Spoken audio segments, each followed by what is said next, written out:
Testing 2, 3. Yun. Kwentuhan ko na lang muna kayo. And Merry Christmas to everyone. Dami na nangyari. Saan ba tayo sisimula? Uy, simulan natin sa ano. Kakaayos ko lang nitong keso. Kasi sira ignition. Diba? Very good. Tumingin ako ng ignition assembly. Tumingin na nag-canvas ako ignition kay Lodge e-bike dun sa Pasig 650. Either pick upin mo doon o palalamove mo. Makakarating pa naman ako kasi little did I know, bakit hindi ko sinubukan? Hindi, kasi ano yun, nung huling nagpagawa ko sa kanila pinagawa ko sa kanila may pinagawa ko doon kay Lodge e-bike, signal light. Hindi niya na ikabit yung tapos pinaayos ko yung alarm nito, yung remote switch. Hindi niya na ikabit yung alarm, yung remote switch. Kaya nung nasira yung ignition, wala akong choice kundi isa lalamove pa uwi. Namalengke kami ni teacher. Nakalalamove kami pa uwi. Kasos ako ng 510. Actually, may pa ng dagdag Yun. Chinaga ako kasi pupunta pa ako doon. Pick upin ko doon mamaya. Pag ginamit ko yung keso, another problema another 610, 510. Malay ko kung magkano hanggang doon. Anyways, nagawa ko naman ng paraan. Napagana ko yung ignition. So, gumagana na to. So, that's one kwento. Next kwento is dito ito mismo dinadaan ako ngayon. May namatay dyan. Yung siga dito namatay. Di ba yung siga hindi tumatabi pag may dadaan? Yun ang kinamatay niya. Hindi siya tumabi, nabundol siya ng bike, patay siya. Hindi, actually nakoma muna ng 2 araw, tapos natuluyan na. So, that's number 2. Hindi, kaya ako kinuwento yon dahil the whole time na nakaburol siya, hindi kami pwede dumaan.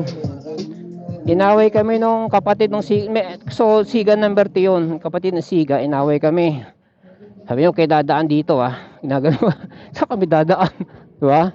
Tumaan pa rin ako.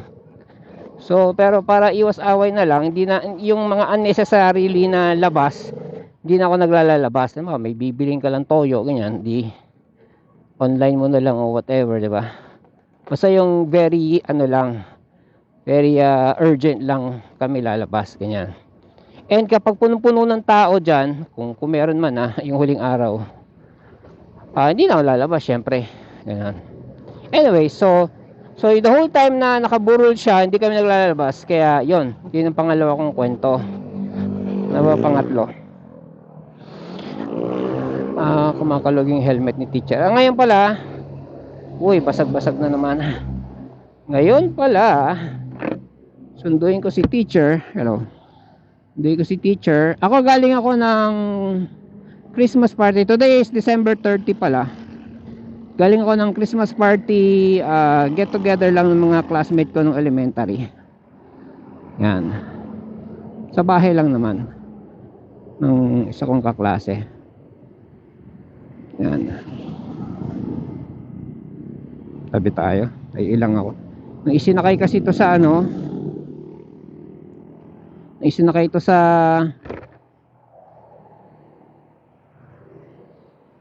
sa lalamove na galaw, in-adjust yung side mirror nito. Kaya ngayon hindi pa siya naibabalik sa dati. Kaya adjust ko siya pabalik. Kasi tumatama dun sa van sa sabitan ng kamay, hawakan sa pasahero sa L200. Yan. So, yun. Ano pa? Wala naman mga latest eh. Yung ano, yung ADB 2,100 na halos. Scheduled for change oil na yon. Yung pamangking ko kasi na magche-change oil, busy. So hindi ko ginagamit ngayon yung ano, yung ADB dahil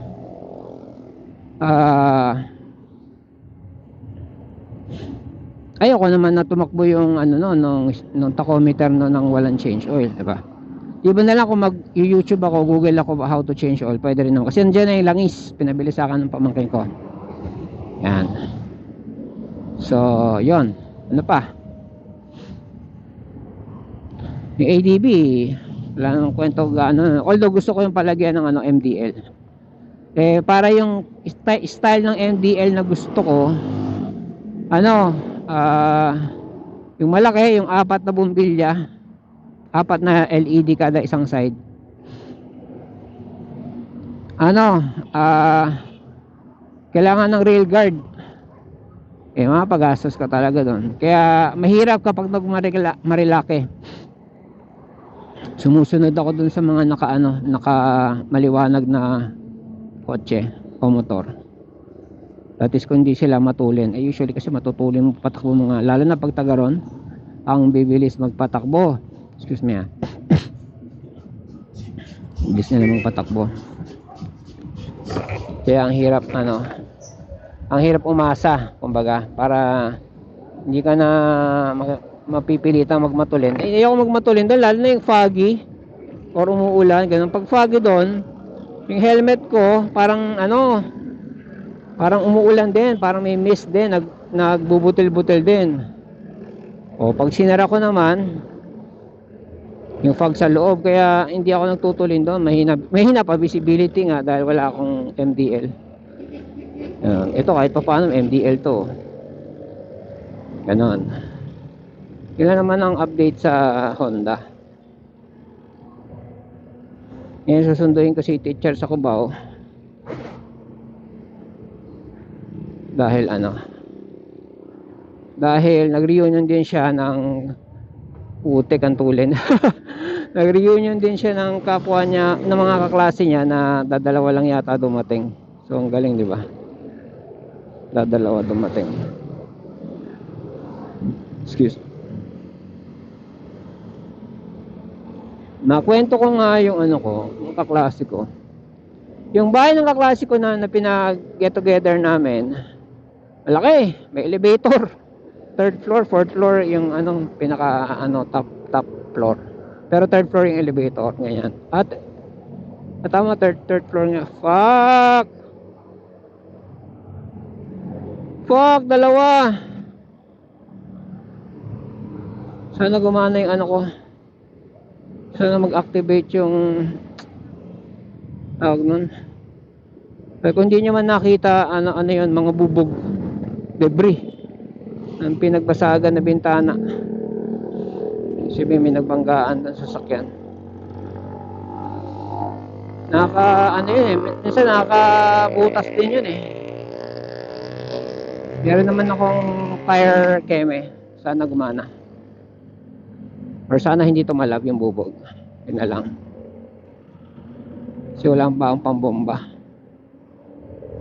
Diyan lang naman kami sa Cubao. So update, 85 ako umalis. Actually 84 ako nung palit lang ang jacket tsaka sapatos. Sinaksak ko saglit. Kaya nag 85 yan ang hilaw. So technically 84 lang naman yan. So ang puno nito is 86. Ang zero kasi nito is 66. So kung 84 to, 2 out of 20. Malayo pa. Cubao lang naman yan, ilang kilometro lang Cubao. Tapos mag-uuno pa ako, di lang tumipid, di ba? Hindi ako na mag-uuno, 2 lang tayo. Anyways, kinukwento ko yung kaklase ko nung elementary na yung bahay niya, 3 palapag. Sabi niya ang gastos daw i-maintain. May pera siya, nag-abroad siya. Gastos daw i-maintain. Ang asawa niya foreigner. napag-iisipan niya bebenta na lang daw yun, makikita na siya sa pag magbabakasyon siya, makikita na lang daw siya sa kaklase niya, kung sino, kung kanino man. Makikita na, alam mo, kung isang linggo ganyan, okay. Kasi it's not an asset, kasi nga talaga ang bahay, it's a liability. Labasan ng pera ang bahay, totoo lang. Well, it becomes an asset kung binenta mo at ang pinagbentahan mong halaga ay mas mahal doon sa ginastos mo, di ba? Given kung kailan mo binili, kailan mo binenta, magkano gastos mo, magkano mo nabenta, kung lumamang, edi asset, di ba? Otherwise, it's a liability. Tayo. Buti naman nakasama yung panahon. Nung umalis ako kanina, sobrang kanina pa ako naka-signal light. Umalis ako kanina, sobrang umuulan. Pagdating ko doon sa bahay, walang ulan. Kaya iniwan ko na yung kapote, pantalon and boots na waterproof.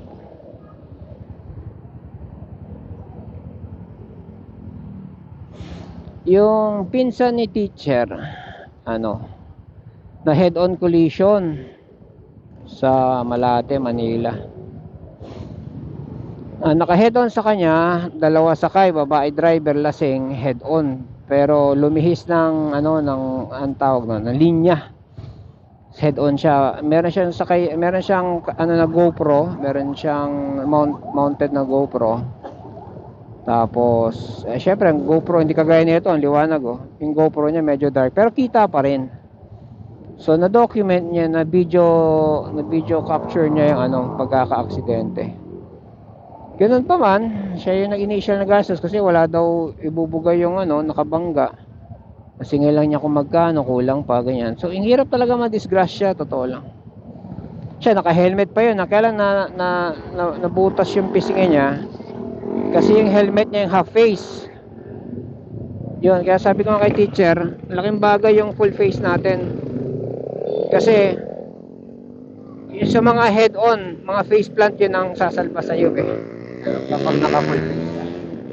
Kaya tsaga-tsaga lang kapag naiinitan ka o nahihirapan ka magsalita. Kaya nga ang purpose ng intercom namin Kaya kami may intercom. Magjowa pa lang kami ang motor ko noon. Ewan ko kung 2-stroke yun Kasi may usok ako tuwing umuwi May enduro ako, doon ko siya inaangkas. Talagang usapan lang kami, sigawan. Yung the usual ganon. Usapang sigawan. For the longest time ganon. Buti ngayon nauso na yung may invento na yung intercom na yan.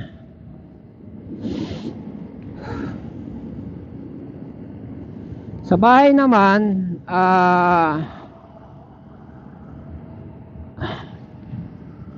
patay na yung 3 Belgian, nakalungkot. Tapos, yung semento project ko, medyo ilang percent na ba yun? 80? Should I say 80%? Meron pang, hindi, 70 siguro. Hindi, 60 siguro. So, sabi natin 70% yan. Meron pang 10% na sisementohin pa. That's excluding bakod. Kasi gusto ko rin mabakuran dun sa likod sa baba. Pero yung 70% na nakaubos na ako lang 50 to 60. Kasi may labor, ganyan. 50 to 60. Niloan ko yun. Credit to cash ng BPI. Credit card. Yan. Yan pinanggastos ko. Kaya babayaran ko siya. For 3.5 years ba yun? 18 months. Basta ganun, babayaran ko siya ng matagal. Maliit lang naman monthly niya, 1 plus. Yan. Sa 42k. 1 plus 42k. Oo. 3.5 years pala yun. Hindi, kukwentahin ko pag uwi ko. Kahit pa paano, merong ano, ilang taon na kami dyan, ngayon lang nakatikim ng semento yan. Kahit pa paano, nasisiyahan na yung mga anak ko pag bumibisita dyan. Ganun.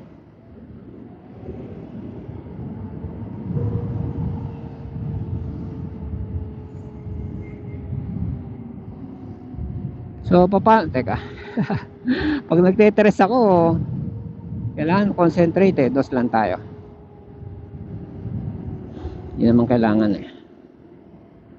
Pero pag tumawag si teacher, maka-cut off tayo ah.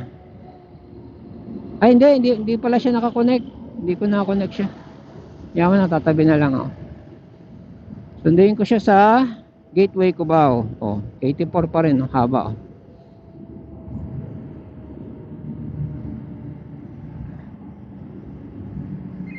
Ayan na. Speaking of, so tatabi.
Sarap oh.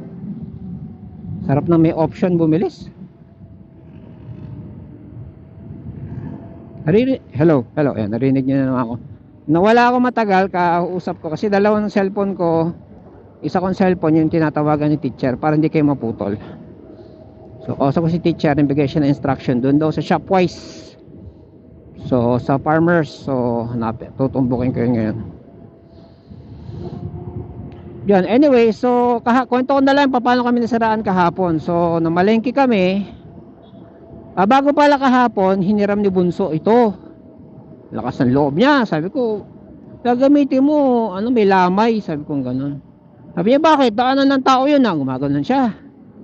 Ikaw, makahanap ka ng kaaway dyan. Kasi medyo katigasan din ng ulo nun. ginamit niya pa rin. So pagdaan na pagdaan niya, sinabihan siya nung kaidaran niya rin yan eh, na magmamana ng trono ng pagiging siga. Teka, concentrate tayo.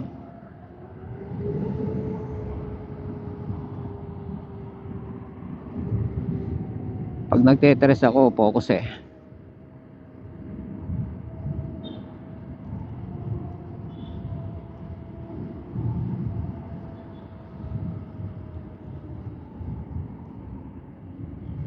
Tapos na nga lang tayo, hindi naman tayo nag-aabol ng oras.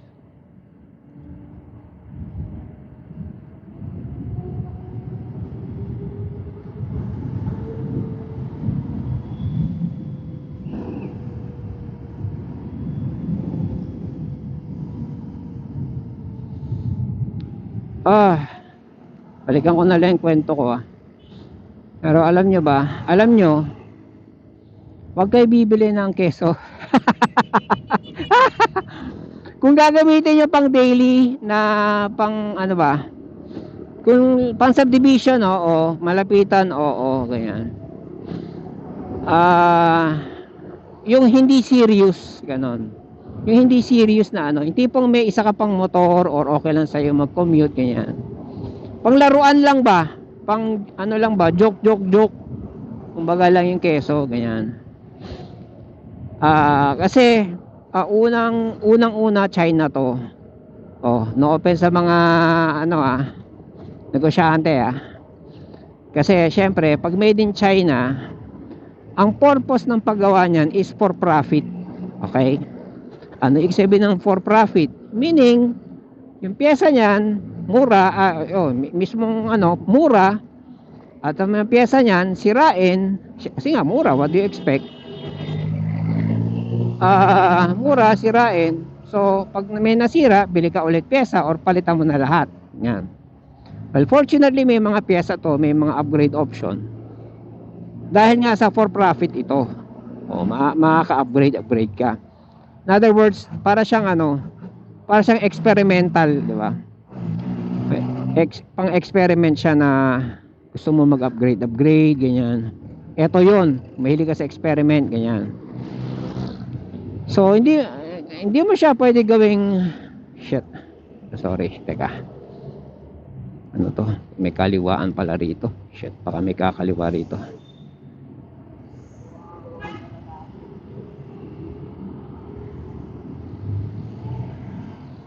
Yan, pinauna ko lang yung mga, kasi minsan may mga left turn only. Saan na ba tayo? Saan ako kakaliwa ngayon? Ayoko na mag-Aurora. Sipan ko ngayon Sabi niya kasi kung sa SM kakanan ako, assuming na pitwasan ako, nasa Aurora ako ngayon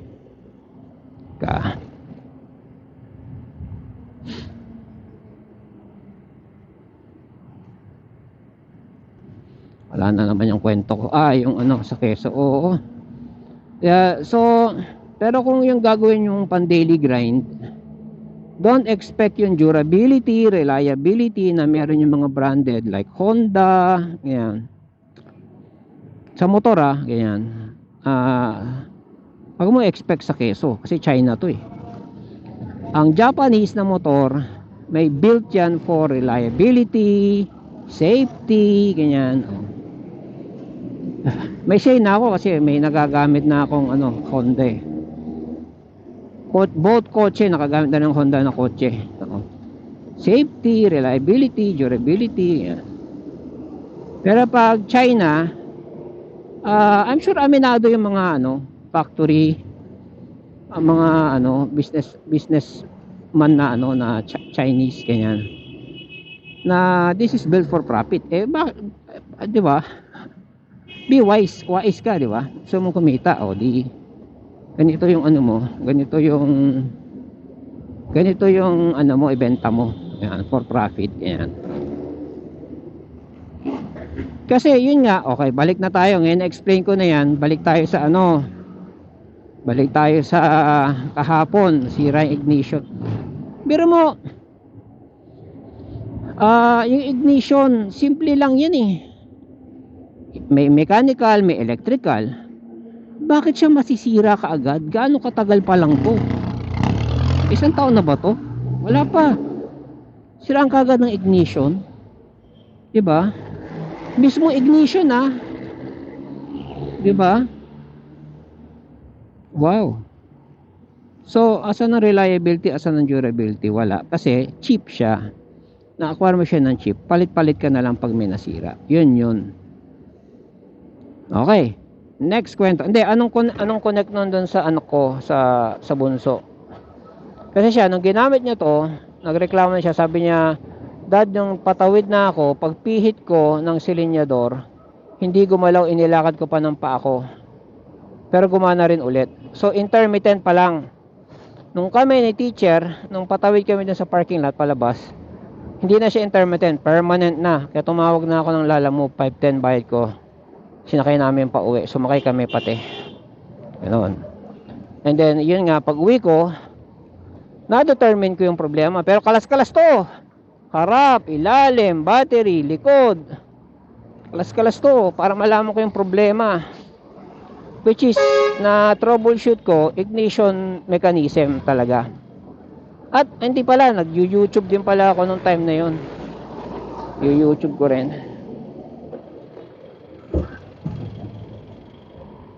So, yun.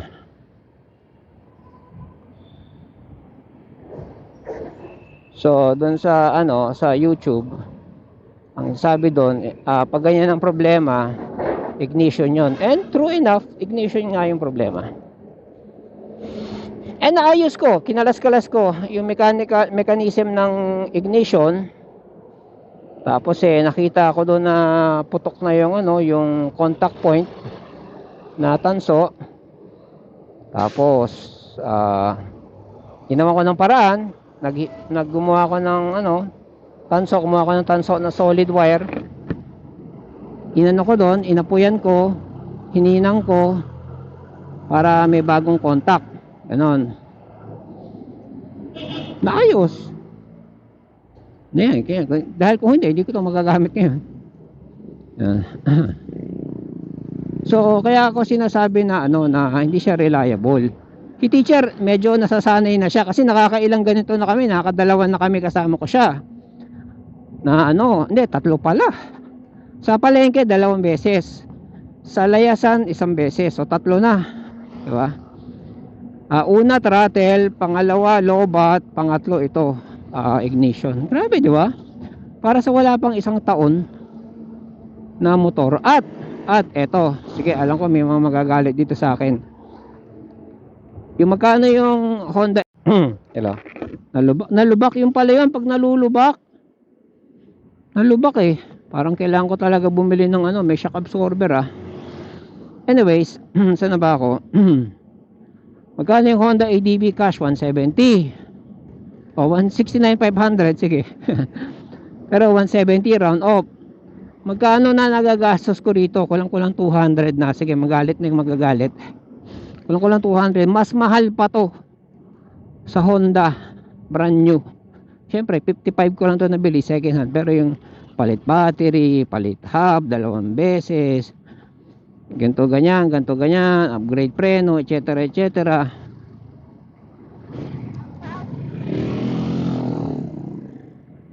Alam ko lang 200 na, kahit upuan pa natin to, kwentahan ko kayo mga nagastos ko rito.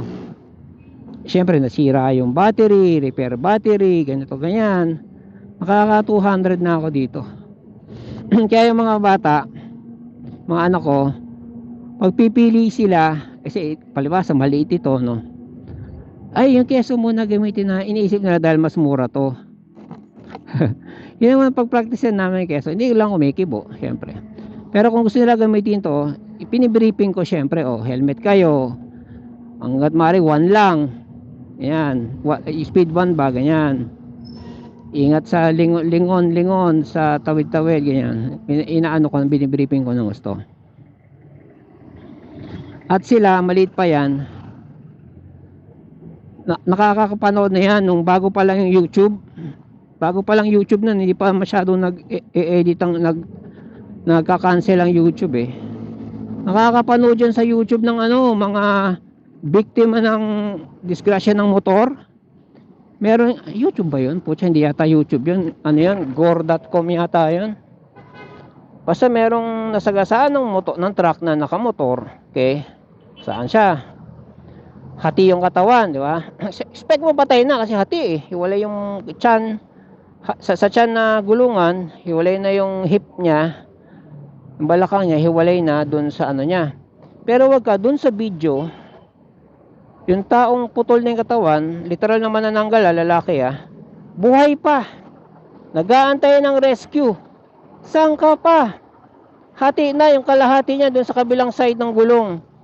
Yung kalahati niya, nag-aantay ng rescue. Ang tagal, naubos yung video kung ilang minuto man yun ng ando doon siya, para siyang manananggal. Nakapanood sila noon ng bata pa na nakamotor. So, aware sila na yung danger ng pagmumotor. Aware sila doon. Siguro, isa sa mga dahilan na hindi nila ginawang hobby yung pagmumotor. Noon. By the way, yung video na yon after 6 months, may lumitaw ulit na update, follow up. Buhay siya. Buhay siya. Meron siyang nakasuksok siya sa bucket, sa timba. Nakasuksok siya sa timba. Ginagamot, under medication siya lahat. Buhay siya for 6 months. Sipin mo na buhay siya. Pero syempre, ditubo na lahat yun, di ba? Yun nga eh. Kailangan, pag magmomotor ka, aware ka sa kakaharapin mo pag di ka, pag hindi ka, ang tawag doon yung, hindi ka alisto, hindi ka, basta yon, kailangan pag magmomotor ka, alam mo yung pwede mong kahinatnan. So, para pag-iingat mo, para mag-iingat ka, yon na may mga bagay kasi na pwede namang maiwasan, yon. May mga aksidente na pwede naman sanang maiwasan, ganon. Tulad ng tusino sa palad, kung may guantes ka na may slider, di sana hindi ka natusino, mga ganun bagay ba. Yan. Anyways, so dito raw kakanan. Kanan dito SM. Ay, putek, SM ba to? Shit. Sorry.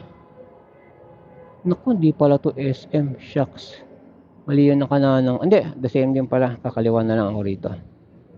Kakadaldal. Yun, nakakanan doon. Pero same din. Excuse me. So, yun.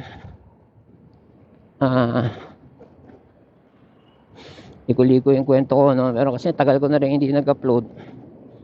Dami kong maikukwento sana sa inyo. Balik tayo sa siga. Yung siga na namatay, di ba yung siga yung pag yung dadaan ka, kahit naglalakad ka lang, alam mo, nakaupo siya sa gitna, siksikan, medyo marami sila.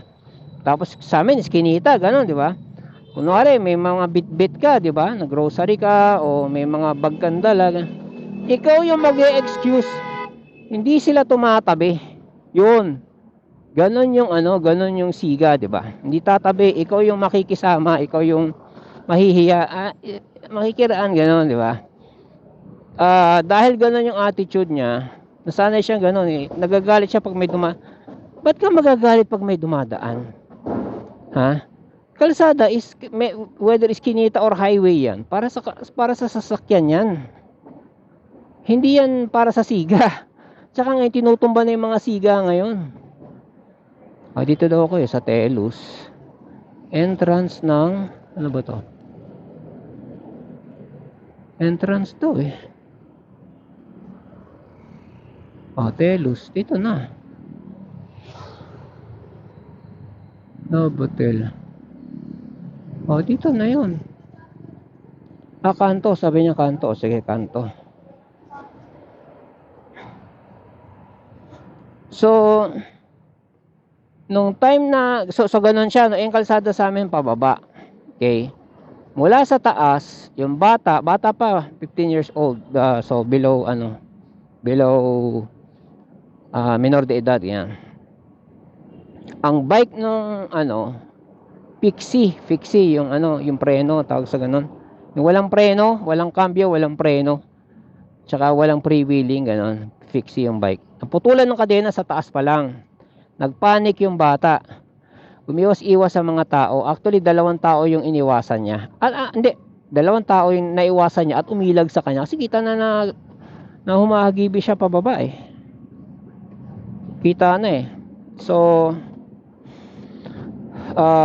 nung umilag, yung siga, hindi umilag. In-expect niya, siya yung iilagan. Well, so yun ang legend niya. Yun ang istorya niya. Na kung ano yung pinagkakasigaan niya, hindi ng ano niya, katapusan niya.